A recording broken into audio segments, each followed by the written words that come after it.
Strap yourself in because we're set up, switched on, and ready to go. Yes, sir. Reading you loud and clear. Clear. The clock has started. The clock has started.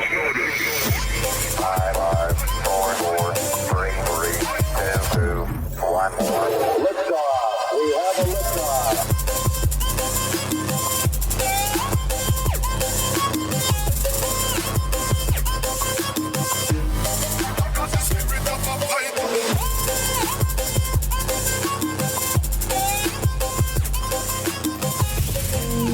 You are now tuned in to this week's episode of our podcast. Today we are going to interview some of the greatest and most influential minds in our field. By sharing our collective expertise, we will show you how to harness, control, and use your own skill set to achieve ultimate success and live the life you want. And now, please welcome your host. Welcome to this week's Smallscast podcast. This podcast is designed for the small government contractors, service providers, and manufacturers as part of the government contractor ecosystem, connecting people, organizations, and resources. I'm your host, Just Nate, and this week we've got DK. Welcome, buddy. Thanks, Nate. Okay, that was kind of weird. You're like, I don't know, staring off into space. Look at the camera, sir. There you go. Oh, this camera. Thank you. Okay, Dennis, we have Jessie Berg. She's the founder of Outgrow Your Garage. Welcome, Jessie. Thanks for having me. Awesome. Okay, so I know nothing about Outgrow Your Garage. Dennis set this one up. So why don't you give us a rundown? Well, before we go, I'm really excited about this. So Jessie's involved with the government, well, not the government contracting ecosystem, the small business and startup ecosystem, really small businesses. And I met her through Good Colorado, I think is the organization, Good Business Colorado. And I was very excited to get Jessie on the line because I think she's got a lot to offer for small businesses out there, and particularly our ecosystem across Colorado. And the Front Range. And so super excited to have her on, and I appreciate her being here today. So this is going to be good. Nice. Well, welcome, Jessie. So now I'll let you introduce and tell us a little bit about what you do with the organization. Yeah, so Outgrow Your Garage is fundamentally an operations company. Our goal is, how do you, as a small business, organize your operations, get them together, systematized, automated where possible, and set yourself up for long-term growth and success. And so for your government contracting world, what that means is you can, if you have a good set of operations, you have a good handle on how you're pricing and how your job costing and how all of your systems work, you are then able to get into some of those government contracting things, particularly in those situations where they're going to take the lowest bid. And you need to make sure that if you come in at that lowest bid, you still make a profit. And so that's a really tough thing, I think, for a lot of early stage businesses who are thinking about going after bids, whether they're government bids, whether they're large corporate bids, whether they're commercial entities, any of those kinds of spaces, making sure that they're able to articulate a project scope really well. And so we have online classes, we do virtual co-working, we do webinars, we pull together lots of resources in the small business world so people have access to funding and coaches and kind of whatever they need so that they are able to grow and make it through those first couple years where you know a lot about what you do and almost nothing about how to run a business. And are you guys located here in Springs? No, so I live in Delta, Colorado, which is halfway between Grand Junction and Montrose on the western slope. Okay. So I do a lot of work with rural Colorado and the ecosystem out here. My sales and marketing director is in Denver, and my operations manager / executive assistant / the person who makes sure I do the things that I say I'm going to do when I say I'm going to do it is actually out in Asheville, North Carolina. So wow. We're kind of all over the place, which is the glorious thing about running my very first online company. We're all fully remote. That sounds wonderful, and it is wonderful for lots of people. For me, it's not. I would find my squirrels everywhere. It'd be like, ooh, squirrel, gotta mow the lawn. Oh, squirrel, hey, gotta. You do that here at work too, Nate. What are you talking about? Anyways. What? I mean, sorry, if you see me like looking out the window this side, it's because my dog is outside chasing the squirrels. So that's almost the same thing. Nice. So, I'm curious. So you said you're on the Western Slope. Have you started working with the Colorado PTAC at all? I haven't. So I've actually only been out here for 4 months. I moved out towards the end of the pandemic. During the pandemic, I ran a landscaping company, and the cost of living skyrocketed in Denver, as it did in many areas. And so at the end of 2021, my entire staff moved out of the state, and I was like, "Great, I'm going to follow suit," and moved myself out to the Western Slopes, sold the landscaping company, and launched Outgrow Your Garage with all the things that I wish had been easier to learn when I started that landscaping company. So no, I'm not actually super connected with anything out here yet. So Jessie, the idea of Outgrow Your Garage, you want to talk about that? I'm familiar with it. My father worked for Hewlett Packard for many years, but I'll let you kind of talk about the name and how you got to that.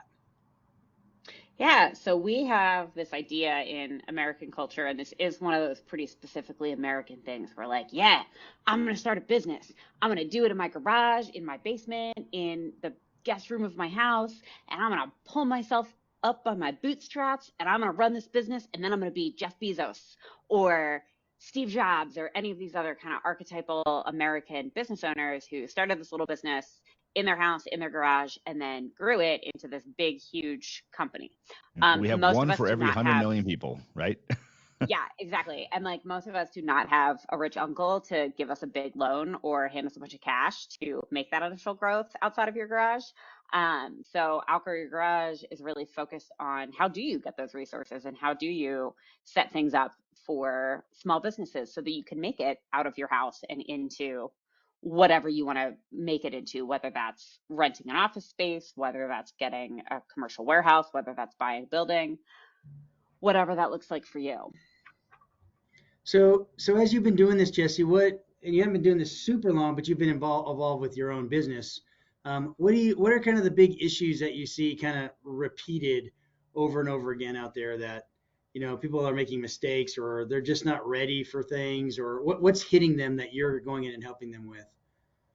Yeah, so I would say the two biggest things, well, there's three biggest things, but the two that I think are the most important are hiring, how to hire that first person, how to hire your first couple of people in a way that works, budgeting in a way that actually understands how much overhead and input you're putting per job. It's really easy, particularly in a lot of your contractors and service-based industries, to think that you have really low overhead because most of your expenses are labor, and you miss a lot of things in that assessment. And then the last one that I think is a big deal, but less of a big deal, is that marketing and telling people you exist and why you're different from janitorial services are a great example of that, of what makes your janitorial service company different from everybody else's janitorial service company. So those are the three biggest ones that I see. But hiring, how to hire correctly and how to budget well are the toughest things for a lot of people. Well, you saw Nate and I shaking our heads and smiling. We literally just had this discussion, and we're a fairly large company that Nate and I work for, and we don't do a very good job marketing. We had never heard of the company before either one of us started with them, and they'd been here like 10 years. And I have been doing personally, and then Nate as well, a marketing campaign to get the name out there and become a known entity. And it's a hard thing for companies. And if you're definitely, like Nate and I, the smalls, right, getting that going and marketing that has been an issue. How to do it, where to do it, when to do it on the cheap, because we don't have a big budget. So how do you do that? And I did have a question about, and maybe we should follow up with a webinar on that, by the way. One of the things I did want to talk about, do you have any tool recommendations for like budget? I know people use QuickBooks, and I think that's like the small business development centers. They kind of, I don't know if they push QuickBooks, but they offer classes on that. Yeah. Are there other tools out there? What are people using? QuickBooks is definitely the most common. I don't use QuickBooks because I don't like Intuit, which is the parent company of QuickBooks. They tend to hold your data hostage and make it really hard to get out of it. And so I don't love Intuit as a parent company, so I don't use QuickBooks. That being said, that is absolutely a personal preference of mine. Right. QuickBooks is definitely the most comprehensive solution for out there. And then the other thing that's true about QuickBooks is it integrates with everything you would ever want to integrate. Everybody integrates with QuickBooks, and all of your potential CPAs and accountants understand QuickBooks. So it is definitely the most common. It's the standard. And so a lot of people will use that. And if you use QuickBooks, you have more options in life in terms of how you want to grow, what people you want to work with. Me deciding I don't want to work with them is one of those ethical choices I've made that actively makes my life harder all the time. I think that trade-off is worth it. Most people are not going to. But I like it. You're So sticking to your guns. Hey, yeah, right. we all have that one thing. Trust me, it's Exactly. So what are you and I'm using? pretty open about it. So What are I you use using? Xero, which is Xero? Xero. Xero is Okay. what I use, and they are getting more common. They're a newer company. They don't have quite as many features, but they do a nice job of competing, particularly in that small business space where you just don't need as much. Okay. You have fewer moving pieces in a smaller business than a large corporate entity. So I use Xero. Other ones that I've seen people use are FreshBooks is pretty common.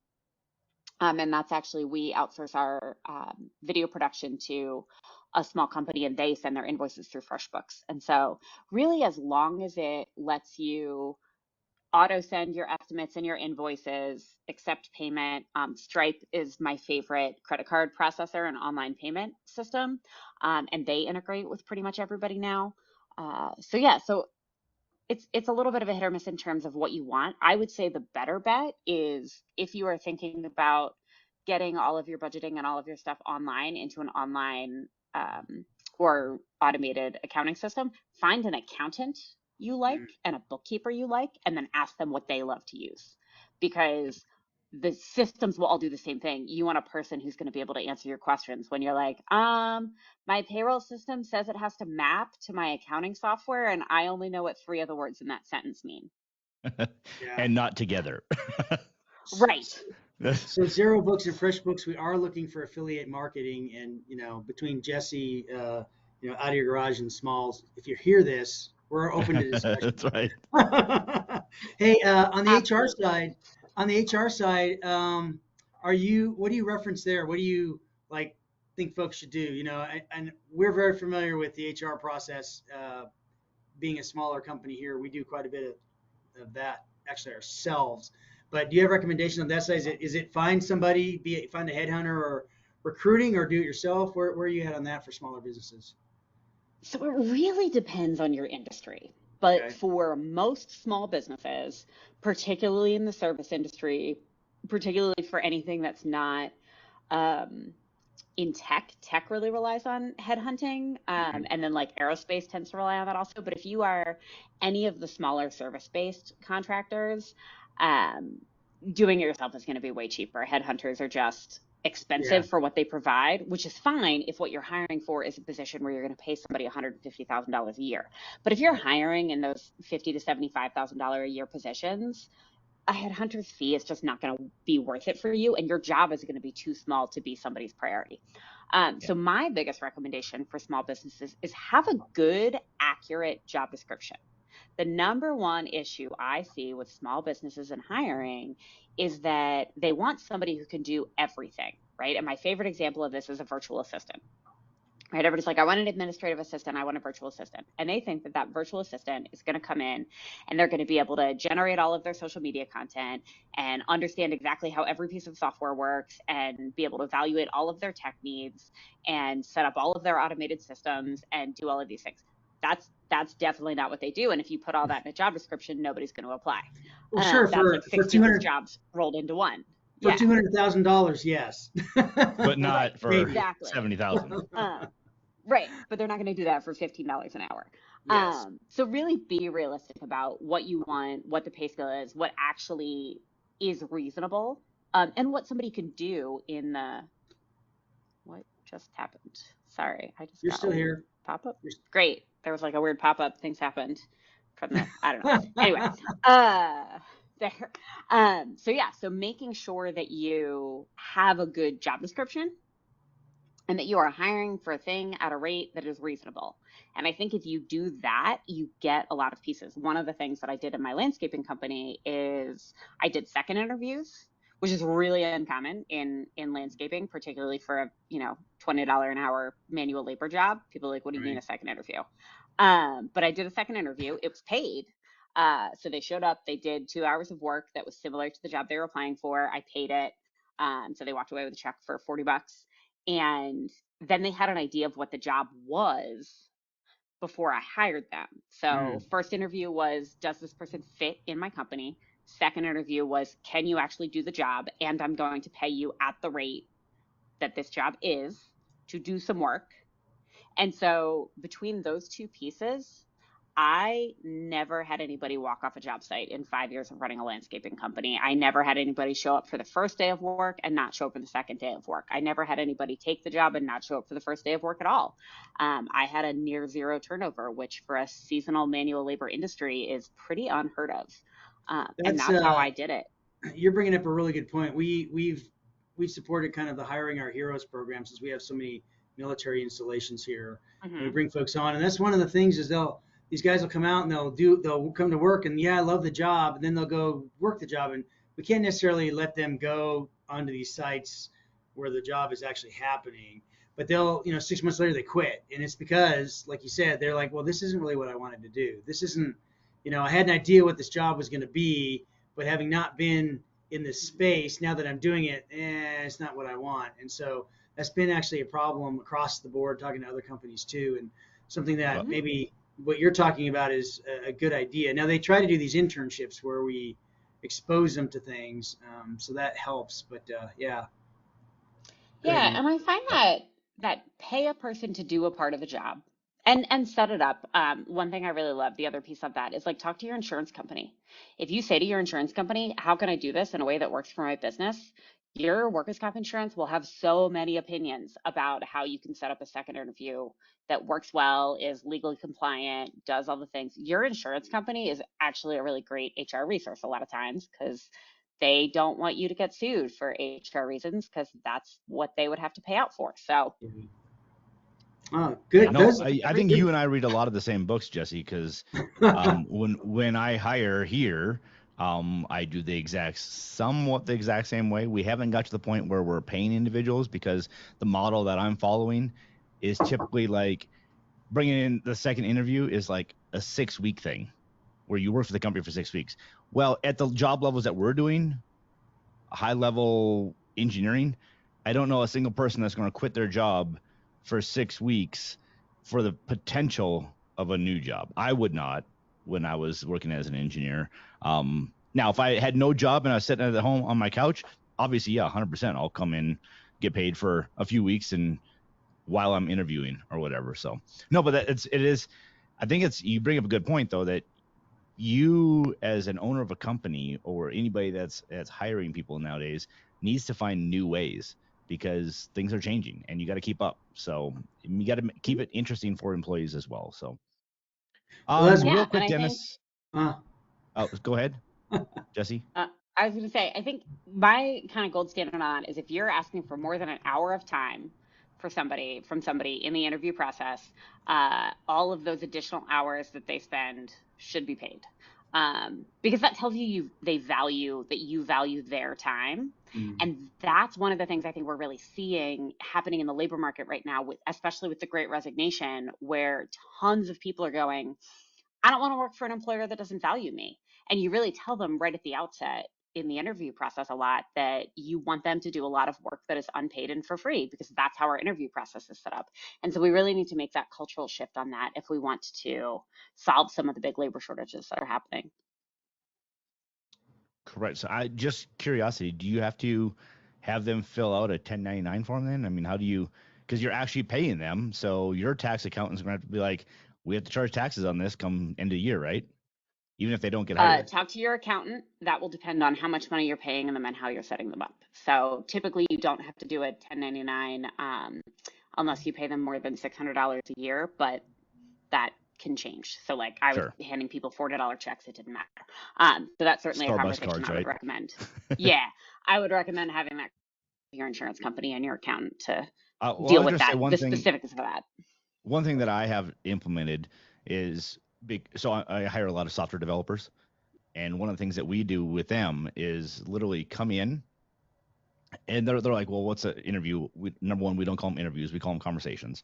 But number two, I let them know. I said, because I always want to know how much time do I have to spend. I'm like, that's up to you. I literally tell them up front, if you want to stay and talk for an hour with the team, great. If you literally want to come in and for 8 hours and talk with the team and be part of the team, also up to you. And we've had a couple of people do that, just sit with a team for 8 hours at a time and be like, this is cool. I could see myself working with these people, doing this type of work with this company. So, different things for different people.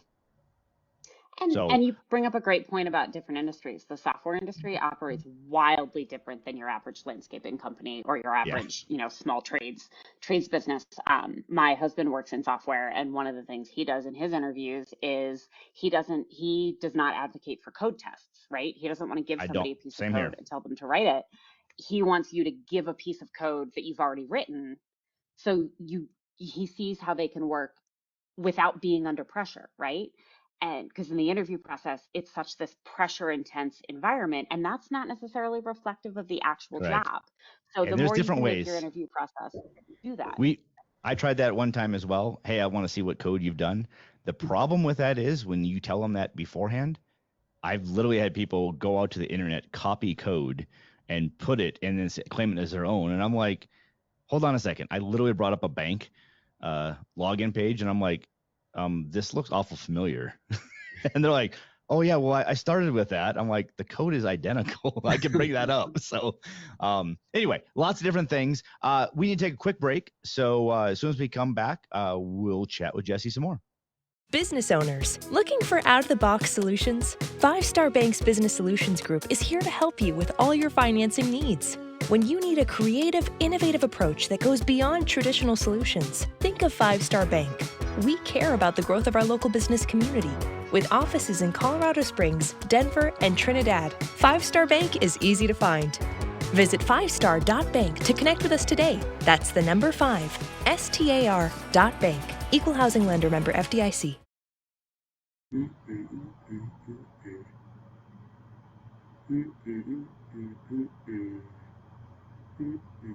Oh, hey, welcome back to this week's Smallest Cast podcast. You're going to need some serious editing, my friend. Serious editing this week. No, not me. We've got a person for that. That's right, Producer Jen. So for those of you guys that don't know, I actually forgot to hit the mute button or unmute button. It's never happened before. No, actually it has. So this week, Dennis, we are talking with Jessie Berg from Outgrow Your Garage. Welcome back. Absolutely. Okay, so you can hear me. Good. Jessie's like, I can hear you. She's like, what a bunch of clowns. Hey, just so you know, we heard just last week, we have over 1,000 listeners per episode now. So we're moving up in the world slowly but surely. So Jessie, how did you get into this? You got to finish telling the story. Hold on. Of those people, though, we've got people distributed amongst 47 different states and 24 different countries that are listening every single week. So that's a good thing. Not bad for just 2 idiots talking on the radio. That's right. Hey, that's how that's got to go sometimes. Because, some people are so polished, and you're like, that doesn't sound like anybody I would talk to in real life. Some of us are dopey all the time, and you're like, sold. Well, I can relate to that. Dennis, tell the story of 2 nights ago. What happened? We talking about when the panel list said, yeah. So I'm in this conference a couple nights ago, and the panelist goes, yeah, and I heard about your company from the Smalls podcast, like in the middle of this big auditorium. I went, what? Anyways, we're famous for that much. Perfect. So I did want to talk, Jessie. So how did you get into this? Like you said, you were, you had done a business, you decided to kind of move. Did you start this business before you moved or after you got out of your So I started this business by accident. Completely. So what happened is my background before landscaping was actually in environmental education and service-based learning, which is amazing, super fun, awesome, does not pay very much at all. So I had been doing that for a long time. I was like, I'm in my 30s. It would be really cool if I had health insurance and a savings account, life goals. And so I started this landscaping company because I was like, all right, when I look at who can make money and work outside and still have all the things I like about being in this seasonal industry, it's the people who own the companies. So I started this landscaping company, but I had this background in education. So a lot of that just kind of got folded into the landscaping company. So I ended up with a good staff training model. I ended up with a good client education model. I ended up with a lot of these pieces. And I was able to build a landscaping company that had low staff turnover, high client retention, really good systems, all of those things. I'm a pretty logistically minded person. And so after a couple of years of that, people started noticing, and I got asked to do panels. I started getting asked to talk about why I was doing well, why my staff stayed, mostly about HR stuff.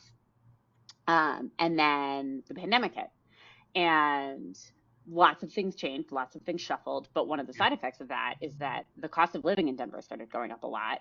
And I am not a city person. I had worked in environmental education for years and years and years because I like being outside, and I like being in places like national forests and weird empty towns that have general store, restaurant, post office combinations. And so I was In a like, cool great, I little don't want to burger be in the city place. anymore. In a cool little Right. burger place. Exactly. Perfect. So Our souls are connected, by the way. yeah. I told you you'd like her. I So- told you. Right. I'm awesome. Everybody likes me. That's not true at all. Lots of people don't like me, but you find your people. That's right. But yeah, so I ended up kind of doing this coaching on the side of talking to people about how to run a landscaping company, how to build a successful company.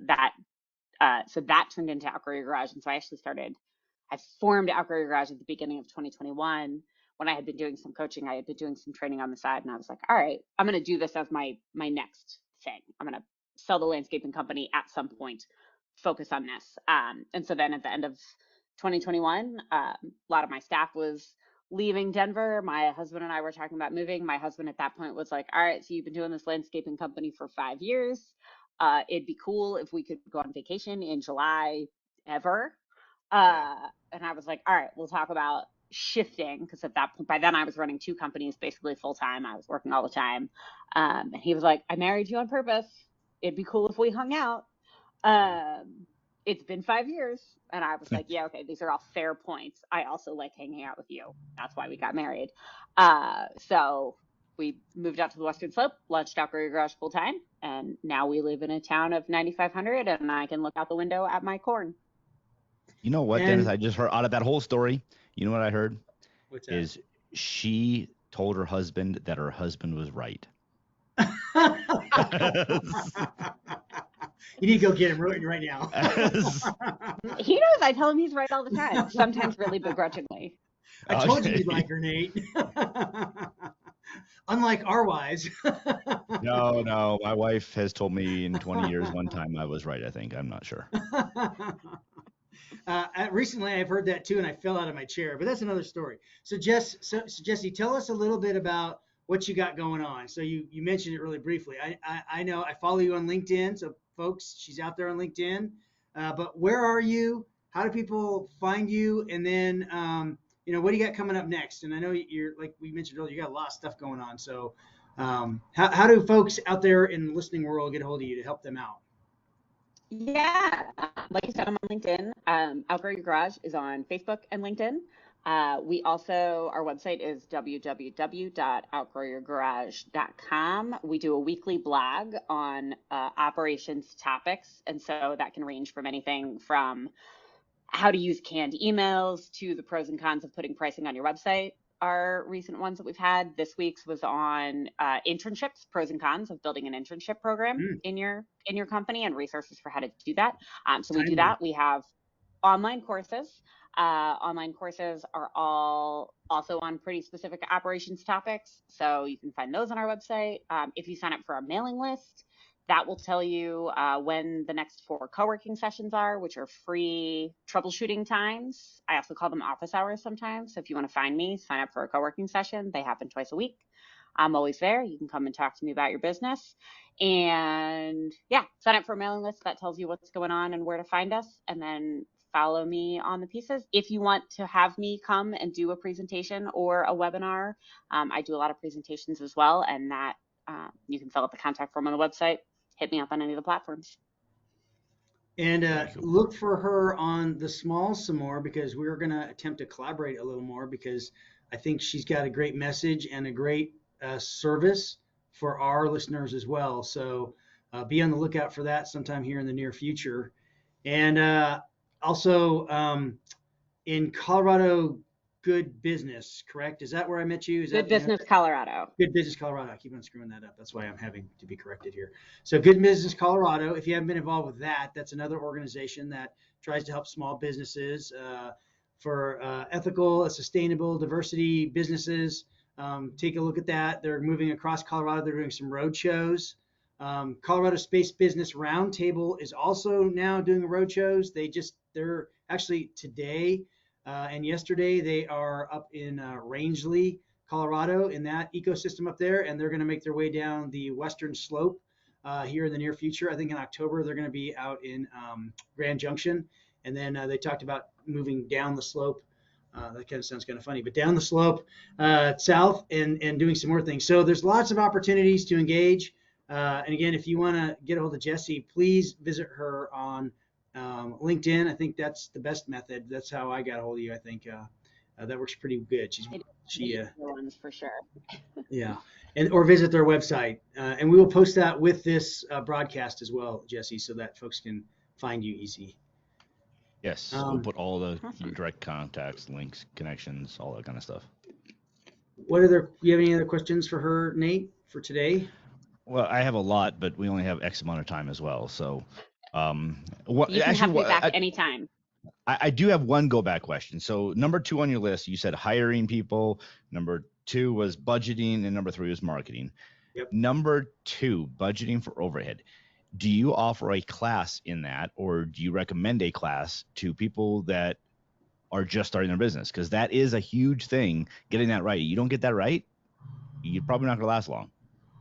Yeah, so we actually have 2. So one is specifically on pricing, how to make sure that you understand what goes into your pricing and how your systems work. And so that talks through all of your vocab, all of your building. There's actually a spreadsheet that comes with it that you can really play around with different numbers. It talks Wrap about rate, all that kind of how stuff. to make sure. Yeah, so it talks about how to make sure all of those ducks are in a row. And that's really about how do you make sure you're initially making a profit is the goal of that pricing course. Okay. That.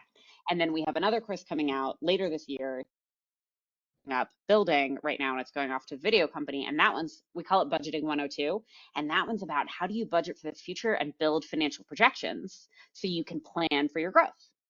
And so those are the 2 that we do. And you can sign up for these on your website, right? Yep.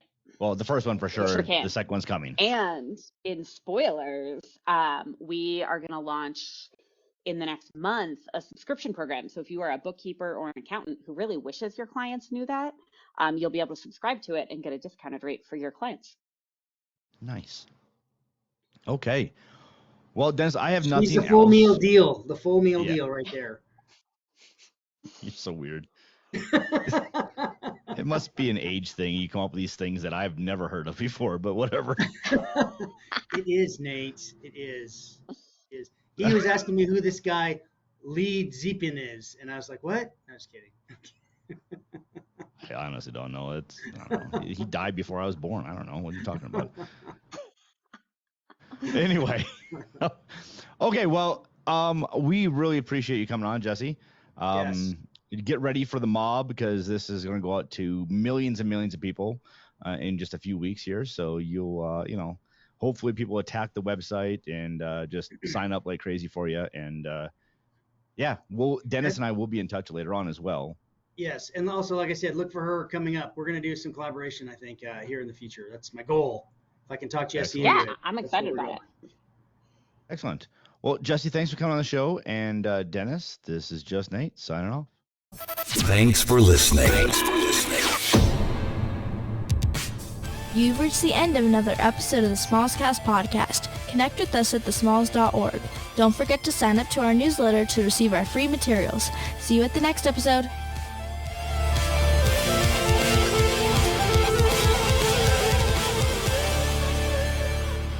See you at the next episode.